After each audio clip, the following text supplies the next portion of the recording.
Abismo Estelar. Capítulo 1. O chamado silencioso. O céu sobre a fazenda de milho de Santa Lúcia, interior de Minas Gerais, era um manto de estrelas naquela noite de julho de 2025. A brisa morna sussurrava entre os pés de milho e o silêncio da madrugada era quebrado apenas pelo canto esporádico de um grilo. Marlena Albuquerque, 32 anos, estava sentada na varanda de sua casa térrea, uma construção simples de madeira herdada do avô. Seus cabelos castanhos, cortados na altura dos ombros, balançavam levemente com o vento. Seus olhos verdes, sempre alertas, pareciam procurar algo no horizonte, uma inquietação que ela nunca explicava.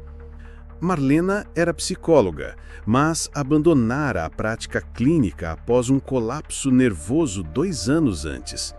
Sensível, intuitiva e com uma tendência a se perder em pensamentos profundos, ela carregava uma aura de quem já vira demais, mesmo que ninguém soubesse o quê. Ao seu lado, no velho balanço de madeira, estava Lucas, seu irmão mais novo, de 27 anos.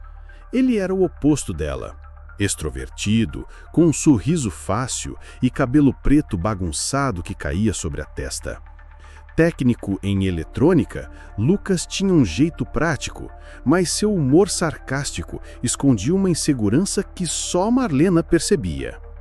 Ele viera passar o fim de semana com ela, fugindo da rotina caótica de Belo Horizonte. "Você já viu um céu assim na cidade?" perguntou ele, apontando para as estrelas. Marlena sorriu, mas sua resposta foi interrompida por um som baixo, quase imperceptível, como um zumbido que parecia vir de todos os lados. "Você ouviu isso?" Marlena franziu a testa, levantando-se. Lucas inclinou a cabeça, confuso. "Grilos, né? Ou vento?" Mas o zumbido cresceu, um pulsar rítmico que fez os vidros da casa trepidarem. As luzes da varanda piscaram e apagaram. Marlena agarrou o braço de Lucas, seu coração disparando. "Isso não é normal", sussurrou ela. De repente, um feixe de luz branca cortou o céu, iluminando o milharal como se fosse dia. O ar ficou pesado e uma sensação de formigamento percorreu suas peles.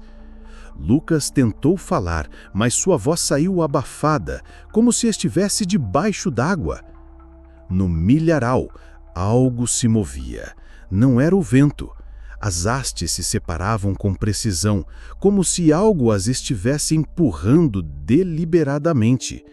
Marlena, paralisada, sentiu um frio que não explicava. Seus instintos gritavam para correr, mas suas pernas não obedeciam. Lucas, mais impulsivo, pegou uma lanterna na varanda e a apontou para o milharal. "Quem tá aí?" gritou, sua voz tremendo apesar da tentativa de soar corajoso. O feixe de luz revelou apenas o vazio entre as plantas. Mas o zumbido agora era ensurdecedor, vibrando em seus ossos. Então, tudo parou. O silêncio voltou, tão súbito que parecia artificial. A luz no céu desapareceu e as estrelas reapareceram, imperturbáveis. Marlena e Lucas se olharam, ofegantes. Isso foi o quê?" perguntou ele, sua bravata desmoronando. Marlena não respondeu. Seus olhos estavam fixos no milharal, onde agora havia algo que não estava lá antes. Um círculo perfeito, com as plantas achatadas em um padrão geométrico que desafiava qualquer explicação natural. Na manhã seguinte, a fazenda parecia intocada, exceto pelo círculo no milharal. Marlena, com olheiras profundas, não dormira. Sua mente analítica tentava racionalizar o ocorrido, mas uma parte dela, mais primal, sentia que algo a observava. Lucas, por outro lado, estava frenético, tirando fotos do círculo com seu celular e falando sobre postar nas redes. Isso é coisa de outro mundo, Mari. A gente precisa chamar alguém. Mas Marlena balançou a cabeça. Quem? A polícia? A NASA? Eles vão nos internar. Foi então que conheceram Clara, uma figura peculiar que apareceu na fazenda sem aviso. Clara Mendes, 45 anos, era uma ufóloga amadora que morava na cidade vizinha. Baixa, com cabelos grisalhos presos em um coque desleixado e óculos de armação grossa, exibiu uma energia quase maníaca. Seus olhos castanhos brilhavam com uma mistura de curiosidade e obsessão. Ela dizia que eu vi o clarão ontem à noite, sem preâmbulos, enquanto segurava um medidor de radiação caseiro. Isso não é a primeira vez que acontece por aqui. Clara contava histórias de avistamentos na região desde os anos 80 e sua paixão pelo assunto era contagiante, mas também inquietante. Ela parecia saber demais, como se guardasse segredos que não compartilhava. Marlena, apesar de sua desconfiança inicial, sentiu uma conexão com Clara. Havia alguma coisa em sua determinação que ressoava com a própria busca de Marlena por respostas. Lucas, no entanto, era cético. Você está dizendo que isso é tipo um disco voador? Clara apenas sorriu.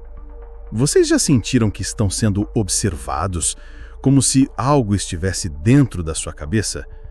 Marlena congelou. Desde o incidente, ela tivera sonhos vívidos, formas esguias, olhos negros grandes demais e uma voz que não era voz, mas um comando. Ela não contara a ninguém, nem mesmo a Lucas. Clara os convidou para investigar o círculo. Enquanto caminhavam pelo milharal, o medidor de Clara apitou. Radiação gama, níveis anormais, murmurou ela. Marlena sentiu um arrepio. No centro do círculo, encontraram algo que não esperavam. Uma marca queimada no solo, como se algo tivesse pousado ali. Lucas, agora pálido, murmurou. Isso não é brincadeira. Marlena apertou o solo e uma imagem explodiu em sua mente. Uma luz ofuscante, figuras indistintas e uma sensação de ser puxada para cima. Ela caiu de joelhos, ofegante. Naquela noite, enquanto tentavam processar o ocorrido, o zumbido voltou. Dessa vez era mais alto, mais insistente. As luzes da fazenda apagaram novamente e o céu se abriu em um brilho impossível. Marlena sentiu seu corpo leve, como se estivesse flutuando. Lucas gritou seu nome, mas sua voz parecia distante. Clara, com uma calma assustadora, segurou um caderno e começou a escrever freneticamente. Eles estão aqui e eles querem algo. Quando Marlena abriu os olhos, estava deitada no milharal, sozinha. O silêncio era absoluto. Seu relógio marcava 3h33, mas ela sabia que horas haviam passado. Lucas e Clara estavam desaparecidos. Em seu braço, uma marca estranha, como um símbolo geométrico, pulsava sob a pele. E no fundo da mente, uma voz sussurrava: Você foi escolhida. Abismo Estelar, capítulo 2. Ecos na escuridão. Marina acordou com o sol queimando seus olhos. O milharal ao seu redor parecia intocado, exceto pelo círculo que agora parecia maior, como se tivesse se expandido durante a noite. Seu corpo doía e a marca em seu braço pulsava, quente, como se estivesse viva. Ela se levantou, cambaleante, chamando por Lucas e Clara. Sua voz ecoava, mas o silêncio da fazenda era opressivo. O celular não tinha sinal e a casa parecia estranhamente vazia, como se algo tivesse sugado sua vitalidade. Marina, com a sua mente analítica lutando contra o pânico, tentou reconstruir a noite anterior. As imagens em sua cabeça, luzes, figuras esguias, vozes que não eram vozes, pareciam sonhos, mas a marca em seu braço era real demais. Ela entrou na casa procurando pistas. A mesa da cozinha estava coberta por papéis de Clara, cheios de anotações sobre avistamentos, coordenadas e símbolos que pareciam idênticos à marca em seu braço. Marina sentiu um calafrio.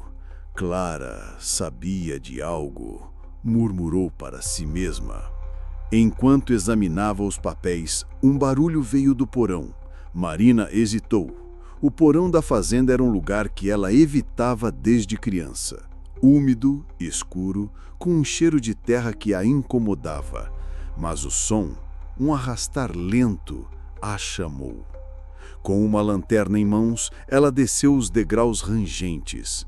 A luz revelou caixas velhas, ferramentas enferrujadas e, no canto, algo que a fez congelar. Um dispositivo estranho, metálico, com luzes piscando suavemente. Não era humano. Clara o trouxera? Ou estava ali antes? De repente, a porta do porão bateu e a lanterna apagou. Marina gritou, mas o som parecia abafado, como na noite anterior. O zumbido voltou, agora dentro de sua cabeça, acompanhado de uma voz. Você não pode escapar. Ela caiu de joelhos, as mãos tapando os ouvidos, mas a voz não parava. Quando a lanterna voltou a funcionar, ela estava sozinha, mas o dispositivo havia sumido. Desesperada, Marina correu para a cidade vizinha, onde Clara morava.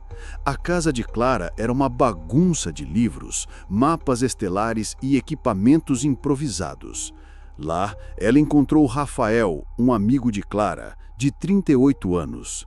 Rafael era alto, magro, com barba rala e olhos cansados. Ex-militar, ele agora trabalhava como mecânico, mas sua amizade com Clara o arrastara para o mundo dos OVNIs. Ele era pragmático, mas havia um peso em sua voz como se carregasse um trauma não revelado. Disse ele, hesitante. Clara sumiu antes. Ela sempre volta, mas nunca fala onde esteve. Rafael mostrou a Marina um vídeo que Clara gravara semanas antes, falando de sinais e contato iminente. No vídeo, Clara parecia assustada, mas também excitada, como se estivesse à beira de uma descoberta. Eles escolhem pessoas com mentes abertas, com lacunas. Marina sentiu um aperto no peito. Lacunas. Ela sabia do que Clara falava, os buracos em sua memória desde o colapso, os sonhos que pareciam memórias. Naquela noite, Marina e Rafael voltaram à fazenda. O céu estava claro, mas a sensação de ser observada era sufocante. Rafael trouxe um detector de ondas eletromagnéticas que apitou loucamente perto do círculo no milharal. Isso não é natural, disse ele, sua voz firme, mas suas mãos tremendo. Marina tentou contar sobre a voz em sua cabeça, mas as palavras travaram. De repente, o zumbido voltou e o céu se iluminou novamente. Rafael puxou Marina para trás de um trator, mas ela sentiu seu corpo ficar leve, como se estivesse sendo puxada.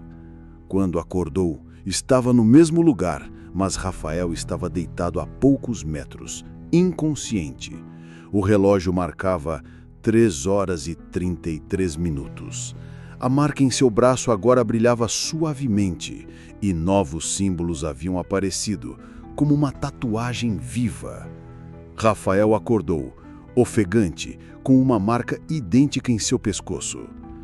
Eles estavam aqui, murmurou ele, o medo finalmente quebrando sua fachada de controle.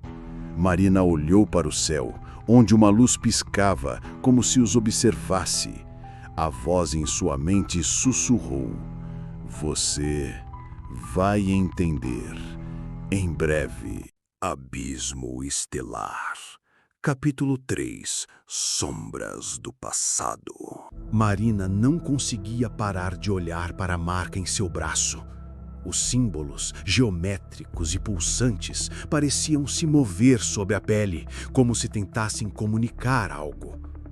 Rafael, ao seu lado, esfregava o pescoço, onde sua própria marca brilhava. O ex-militar, que sempre parecera inabalável, agora estava visivelmente abalado. Seus olhos castanhos, antes firmes, desviavam-se para o céu a cada poucos minutos, como se esperasse algo surgir.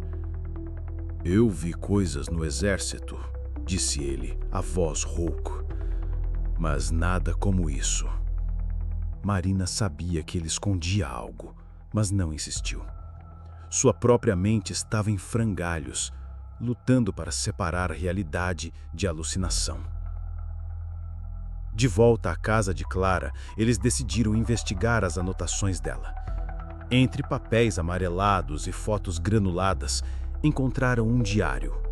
As páginas detalhavam avistamentos na região desde os anos 70, mas uma entrada chamou a atenção de Marina. Uma descrição de um evento em 1993, quando o avô dela, José, relatara luzes no milharal e vozes que não eram humanas. Marina sentiu um nó no estômago. José nunca falara sobre isso, mas ela lembrava de seus silêncios, de como ele olhava para o céu com medo. Seria possível que isso estivesse conectado a ela? Rafael encontrou um mapa estelar anotado por Clara, com marcações em Santa Lúcia e outras cidades próximas. Ela acreditava que essa região é um ponto de convergência, um lugar onde eles aparecem com mais frequência. Marina quis descartar como loucura, mas as marcas, os sonhos, o zumbido, tudo apontava para algo maior. Ela pegou o celular e tentou ligar para Lucas novamente, sem sinal. O desespero crescia. "E se ele não voltar?" perguntou ela, a voz tremendo. Rafael a olhou com empatia, mas sem respostas. Naquela tarde, um novo personagem entrou em cena. Dona Inês, uma idosa de 70 anos que morava perto da fazenda. Pequena, com cabelos brancos presos em um lenço e olhos que pareciam enxergar além. Inês era conhecida na cidade por suas histórias sobre os visitantes. Ela chegou à casa de Marina com um bolo de milho e uma expressão grave. "Eu vi as luzes ontem", disse ela sem rodeios, "e vi quando levaram seu irmão." Marina sentiu o chão sumir. "Levaram? Como assim?" Inês hesitou, como se tivesse temer dizer mais. "Eles sempre voltam, mas nunca são os mesmos." Inês contou histórias que ouviu do avô de Marina e de outros moradores, pessoas que sumiam por horas ou dias, voltando com marcas estranhas e memórias fragmentadas. Ela própria tinha uma cicatriz no pulso, que mostrou com relutância. "Eles me levaram quando eu tinha 20 anos, confessou. "Eu não lembro de tudo, mas sei que me observaram, como se fosse um experimento." Marina sentiu um calafrio. A voz na mente dela ecoava as palavras de Inês. "Você foi escolhida." Naquela noite, Marina e Rafael montaram vigília no milharal. Armados com lanternas e o medidor de Clara, eles esperavam por respostas. O céu estava limpo, mas o ar parecia carregado, como antes de uma tempestade. Por volta da meia-noite, o zumbido voltou, mais intenso. As marcas em seus corpos começaram a queimar e o medidor de Rafael disparou. "Fique atrás de mim", disse ele, tentando manter a calma. Mas Marina viu algo no céu, uma forma triangular silenciosa, pairando como uma sombra viva. De repente, o mundo ficou branco. Marina sentiu seu corpo leve, flutuando. Imagens fragmentadas explodiam em sua mente. Uma sala metálica, figuras altas com olhos negros, instrumentos que brilhavam. Ela gritou, mas não havia som. Quando acordou, estava no milharal com Rafael ao seu lado, ambos ofegantes. O relógio marcava 3h33. Mas algo estava diferente. No chão, ao lado deles, havia um objeto metálico, pequeno, com símbolos idênticos às suas marcas. A voz na mente dela sussurrou: "Você está pronta para saber." Abismo Estelar, capítulo 4. O Cubo. O cubo metálico brilhava sobre a luz da lanterna, seus símbolos pulsando em sincronia com as marcas no braço de Marina e no pescoço de Rafael. Era pequeno, do tamanho de uma maçã, mas parecia pesado, como se contivesse algo além da matéria. Marina hesitou antes de tocá-lo, sentindo um formigamento que subia por seus dedos. Rafael, com seu instinto militar, segurou-a. "Não sabemos o que é isso", disse, sua voz tensa. Mas Marina sentia uma conexão estranha com o objeto, como se ele a chamasse. De volta à casa, eles colocaram o cubo sobre a mesa da cozinha. Os papéis de Clara ainda estavam espalhados, e Marina notou que os símbolos no cubo eram idênticos aos de suas anotações. "Clara sabia", murmurou ela. Rafael, ainda desconfiado, usou uma faca para cutucar o cubo. Nada aconteceu, mas o zumbido em suas cabeças voltou, baixo como um aviso. Marina pegou o diário de Clara e encontrou uma página que descrevia um artefato semelhante, supostamente encontrado em 1987 por um fazendeiro local. Ele disse que o cubo falava com ele e depois ele sumiu. Rafael sugeriu levar o cubo para um laboratório, mas Marina recusou. E se eles estiverem nos observando? E se isso for uma armadilha? Sua paranoia, alimentada pelos sonhos e pelas vozes, estava tomando conta. Rafael, apesar de sua racionalidade, não podia ignorar o que vira no céu. "Tá bem", cedeu, "mas precisamos encontrar Lucas de Clara, e rápido." Naquela manhã, Dona Inês voltou, trazendo um jovem chamado Tiago, de 22 anos. Tiago era magro, com cabelo raspado e olhos nervosos.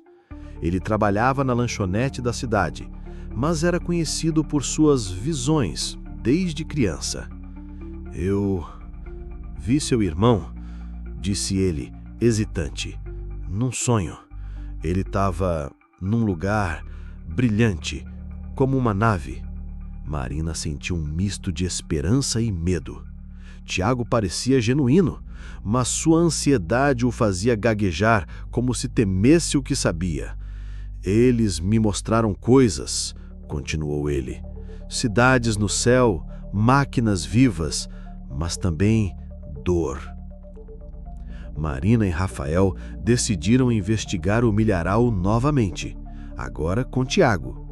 O jovem carregava um caderno onde desenhava símbolos que via nos sonhos, muitos idênticos aos do cubo. No centro do círculo, o medidor de Rafael apitou novamente, indicando radiação. Mas o que os chocou foi uma nova descoberta: pegadas no solo, não humanas, com 3 dedos longos e finos. "Eles estiveram aqui", sussurrou Tiago, pálido. Naquela noite, o cubo começou a vibrar. Marina, sozinha, na sala, viu os símbolos brilharem intensamente. Imagens inundaram sua mente. Um céu vermelho, torres que pareciam vivas e Lucas flutuando numa câmara de luz. Ela gritou e Rafael correu até ela. O cubo agora flutuava a poucos centímetros da mesa, emitindo um som que parecia uma linguagem. Tiago, que chegara minutos antes, caiu de joelhos, murmurando: "Eles estão falando, eles querem que a gente vá." Antes que pudessem reagir, o zumbido voltou e o céu se iluminou. Marina sentiu seu corpo ser puxado novamente, mas desta vez ela lutou, agarrando-se à mesa. Rafael e Tiago tentaram segurá-la, mas a luz a envolveu. Quando acordaram, estavam em um outro lugar, uma sala metálica, fria, com paredes que pareciam pulsar. No centro, o cubo flutuava e uma figura esguia, com olhos negros enormes, os observava.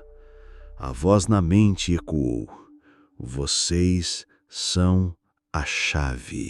Abismo Estelar. Capítulo 5. A Sala Silenciosa. A sala metálica onde Marina, Rafael e Tiago acordaram era diferente de qualquer lugar que já haviam visto.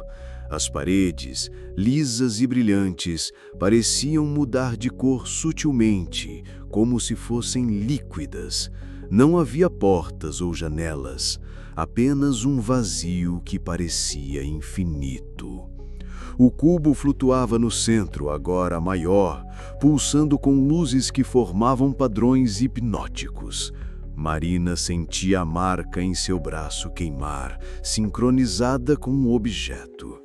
Rafael, com sua postura militar, tentava manter a calma, mas seus olhos traíam o pânico. Tiago, por outro lado, parecia estranhamente calmo, como se já tivesse estado ali antes. "Vocês já estiveram aqui", disse a voz em suas mentes, clara e fria como se viesse de dentro deles. Marina olhou ao redor, procurando a figura esguia que vira antes, mas não havia nada além do cubo. "Onde estamos?", perguntou ela, sua voz ecoando de forma estranha. Não houve resposta, mas o cubo girou, projetando imagens nas paredes, o milharal, a fazenda e flashes de suas próprias vidas. Momentos que Marina jurava terem sido esquecidos, como o colapso que a afastara da psicologia. Rafael tentou se aproximar do cubo, mas uma força invisível o empurrou para trás. "Isso não é tecnologia humana", murmurou ele, esfregando o pescoço onde a marca brilhava. Tiago, sentado no chão, desenhava os símbolos do cubo em seu caderno, como se estivesse em transe. "Eles estão nos testando. Querem saber se somos dignos." Marina sentiu um arrepio. Digna de quê? De repente, uma parede se abriu, revelando uma figura. Alta, esguia, com pele cinzenta e olhos negros que pareciam engolir a luz. Ela não se movia como humano. Seus movimentos eram fluidos, quase etéreos. Marina quis gritar, mas sua voz falhou. A figura não se moveu, mas a voz em suas mentes continuou. "Vocês carregam o código. Vocês são a ponte." O cubo parou de girar e uma luz envolveu Tiago. Ele gritou, seu corpo tremendo, enquanto imagens de cidades alienígenas e máquinas vivas apareciam em sua mente, projetadas para todos verem. Marina correu até Tiago tentando segurá-lo, mas a luz a repeliu. Rafael, num impulso, tentou atacar a figura, mas foi imobilizado por uma força invisível. "O que vocês querem com a gente?", gritou ele. A figura inclinou a cabeça como se estivesse curiosa. Então a voz ecoou novamente. "Vocês já estiveram aqui.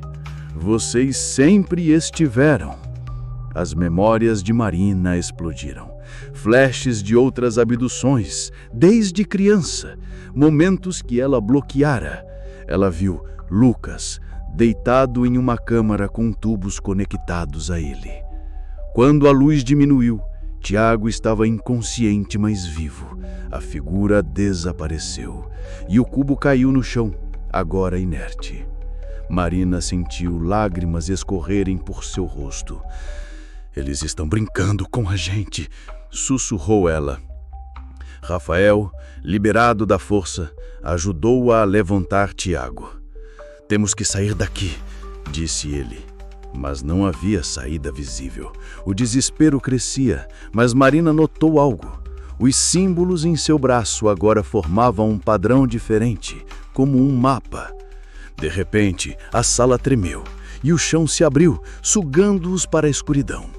Quando acordaram, estavam de volta no milharal, com o cubo ao lado deles. O relógio marcava 3h33. Mas agora havia algo novo. Uma mensagem gravada no solo em símbolos que Marina reconhecia. Vocês voltarão. A voz na mente de Marina era mais clara agora e mais ameaçadora. Abismo Estelar, capítulo 6. O retorno de Clara. Marina, Rafael e Tiago estavam exaustos, sentados na varanda da fazenda, o cubo entre eles como uma bomba prestes a explodir. As marcas em seus corpos continuavam a pulsar, e a mensagem no solo, vocês voltarão, ecoava em suas mentes. Marina tentava manter a racionalidade, mas as memórias de abduções passadas a assombravam. Rafael, com seu treinamento militar, propôs destruir o cubo, mas Tiago, ainda abalado, balançou a cabeça. Eles vão saber, eles sempre sabem. Foi então que Clara reapareceu. Ela surgiu no milharal cambaleante, com os cabelos grisalhos soltos e os óculos tortos. Seus olhos estavam vidrados e ela carregava uma mochila cheia de papéis rasgados. "Eu vi tudo", murmurou, caindo de joelhos. Marina correu até ela, aliviada, mas também desconfiada. "Onde você esteve? E Lucas?"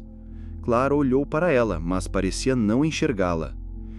"Eles me mostraram o plano. Eles estão construindo algo."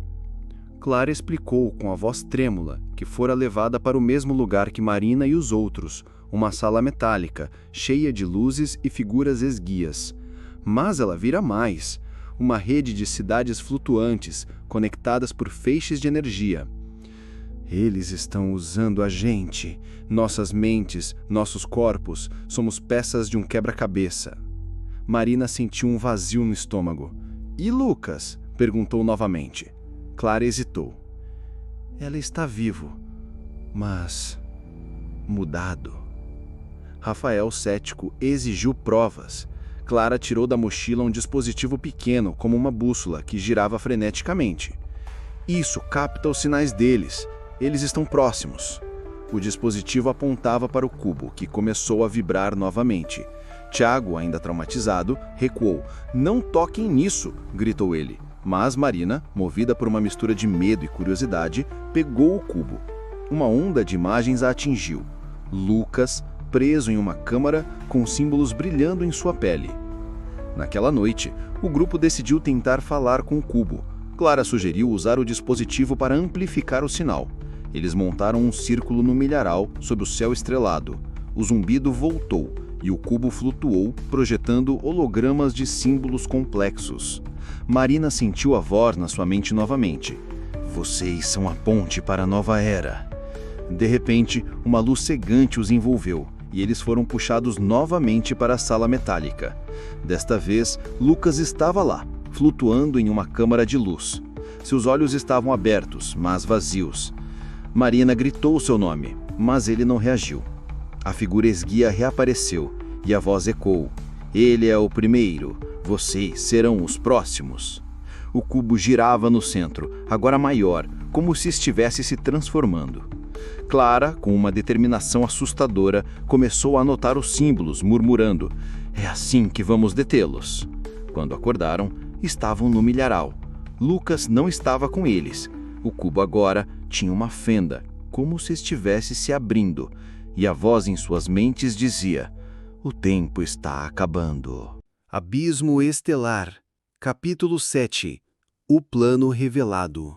O cubo, agora com uma fenda visível, parecia vivo, pulsando com uma energia que Marina podia sentir em seu corpo. Clara, obcecada, passava os dedos pelos símbolos tentando decifrá-los. "Eles estão nos guiando", disse ela com um brilho febril nos olhos. Rafael, cada vez mais frustrado, bateu na mesa. "Guiando para quê? Para nos transformar em... O que aconteceu com o Lucas?" Marina, dividida entre o desespero e a curiosidade, segurava o diário de Clara, onde novas anotações descreviam um plano cósmico. As anotações de Clara sugeriam que os alienígenas estavam modificando humanos, implantando códigos genéticos e mentais para criar uma ponte entre a Terra e seu mundo. Eles precisam de nós para sobreviver aqui, explicou Clara. Nossa biologia é compatível, mas nossas mentes, eles querem nossas emoções, nossa capacidade de adaptação. Tiago, que mal falava desde a última abdução, murmurou: eles querem nos tornar como eles. Marina decidiu confrontar suas memórias. Sentada no milharal, ela fechou os olhos e tentou acessar os flashes que vinham em seus sonhos. Viu imagens de uma terra devastada, mas também de uma nova ordem, onde humanos e alienígenas coexistiam. Era uma promessa ou uma ameaça? A marca em seu braço queimava, e ela sentiu a voz novamente. Você é a chave. Quando abriu os olhos, o cubo estava diante dela, flutuando, como se a tivesse seguido. Rafael propôs um plano arriscado: usar o dispositivo de Clara para enviar um sinal ao cubo, tentando chamar os alienígenas de volta. Se eles querem algo de nós, vamos negociar, disse ele. Clara hesitou, mas concordou. Tiago, porém, recusou-se a participar. Vocês não entendem, eles não negociam, eles tomam. Naquela noite, no centro do círculo no milharal, eles ativaram o dispositivo. O cubo brilhou intensamente e o céu se abriu em luzes. Marina sentiu seu corpo ser puxado novamente, mas desta vez ela resistiu, focando na imagem de Lucas. Quando acordaram, estavam na sala metálica, mas agora havia dezenas de figuras esguias observando. A voz ecoou: vocês escolheram saber. Agora, vejam. As paredes projetaram imagens de um planeta moribundo, onde os alienígenas lutavam para sobreviver. Eles precisavam da Terra, mas também de humanos para completar seu código genético.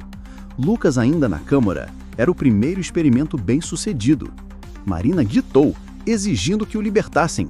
A figura principal inclinou a cabeça e a voz respondeu: ele é nosso, mas vocês podem se juntar a ele. Abismo Estelar. Capítulo 8. A Resistência. Marina recusou a oferta dos alienígenas com uma raiva que surpreendeu até ela mesma. Vocês não vão tomar meu irmão, gritou, sua voz ecoando na sala metálica. As figuras esguias não reagiram, mas o cubo pulsou como se respondesse. Rafael, ao seu lado, segurava o dispositivo de Clara, tentando entender como usá-lo contra eles. Clara, porém, parecia dividida, murmurando sobre o bem maior e a evolução da humanidade.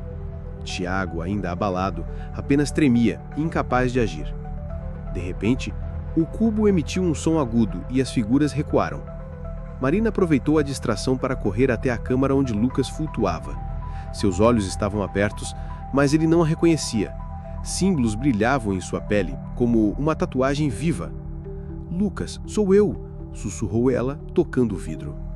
Por um instante, ele piscou, como se lutasse para voltar. A voz em suas mentes ecoou: "Ele é nosso.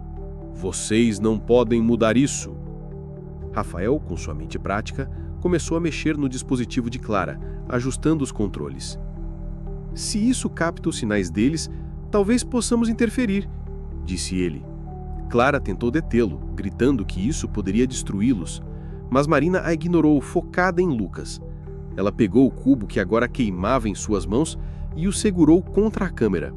Uma explosão de luz os envolveu e a sala tremeu. Quando a luz diminuiu, eles estavam de volta no milharal, mas Lucas ainda estava lá, inconsciente no chão. Marina caiu de joelhos ao lado dele, verificando o pulso. Ele estava vivo, mas as marcas em sua pele continuavam a brilhar. Clara, agora em pânico, gritava que haviam quebrado o protocolo. Rafael a segurou, exigindo respostas. "Que protocolo? Você sabe mais do que está dizendo!" Clara confessou. Ela trabalhara com os alienígenas, guiada por visões, acreditando que era para salvar a humanidade. Tiago, que permanecera em silêncio, pegou o cubo e o jogou no chão. "Chega disso!" gritou.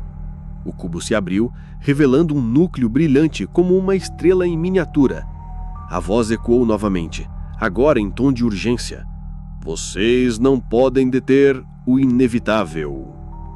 O céu se iluminou e uma nave triangular apareceu, pairando sobre o milharal.